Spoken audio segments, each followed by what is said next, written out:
Supreme court ने ED को लगाई फटकार। कानून के विपरीत कानूनी दलीलें बर्दाश्त नहीं करेंगे। कोर्ट ने ईडी की सारी दलीलें खारिज की।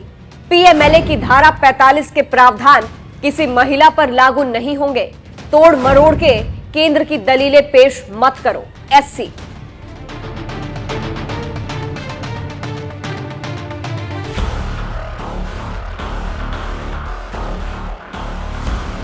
नमस्कार, मैं हूं आपके साथ सृष्टि श्रीवास्तव। अब तो आए दिन ईडी सीबीआई की क्लास सुप्रीम कोर्ट लगा रहा है और ईडी की वो सारी दलीलें धाराशाही हो जा रही है जो वो गलत इरादे से लगा रही थी।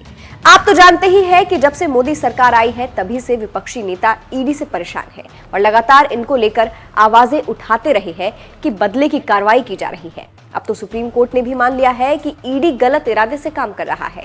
पहले हरियाणा के कांग्रेस के मामले में डांट पिलाई गई, फिर अब एक और मामले में कड़ी फटकार लगाई गई है।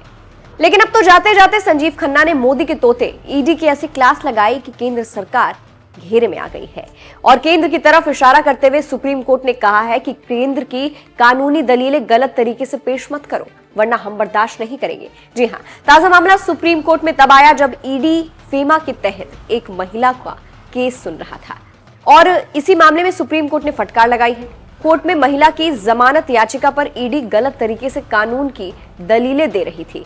इसी बीच कोर्ट ने ईडी के तर्कों को अस्वीकार करते हुए सख्त प्रतिक्रिया व्यक्त की। आप केंद्र की ओर से कानून के विपरीत कानूनी दलीलें ना दे, ये हम बर्दाश्त नहीं करेंगे। कोर्ट ने ईडी की यह दलील खारिज करते हुए टिप्पणी की और कहा कि धन संशोधन निवारण अधिनियम पीएमएलए की धारा 45 के प्रावधान किसी महिला पर लागू नहीं होंगे। पीएमएलए की धारा 45 की उपधारा 1 में कहा गया है कि कुछ व्यक्तियों के लिए विशेष छूट दी गई है जिनमें महिलाएं भी शामिल है। इस धारा के अनुसार 16 वर्ष से कम आयु के व्यक्ति, महिलाएं, बीमार या कमजोर लोग अगर विशेष अदालत निर्देश दे तो उन्हें जमानत मिल सकती है। तो सुन लिया आपने कि सुप्रीम कोर्ट ने क्या कहा और क्यों कहा।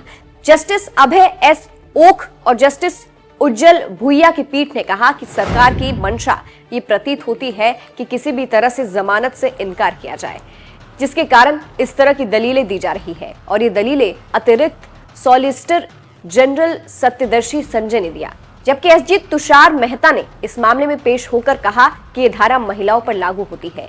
बस इसी बात से सुप्रीम कोर्ट भड़क गया और कहा कि अगर केंद्र का प्रतिनिधित्व करने वाले वकील कानून के बुनियादी प्रावधानों को नहीं जानते हैं तो आप लोग आते क्यों हैं।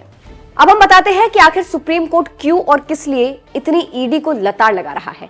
खबरों की माने तो लखनऊ स्थित साइंस सिटी समूह पर ज्यादा रिटर्न देने का वादा किया गया था, लेकिन धोखाधड़ी वाली निवेश योजनाओं के माध्यम से जनता को 800 से 1000 करोड़ रुपए का चूना लगा दिया गया।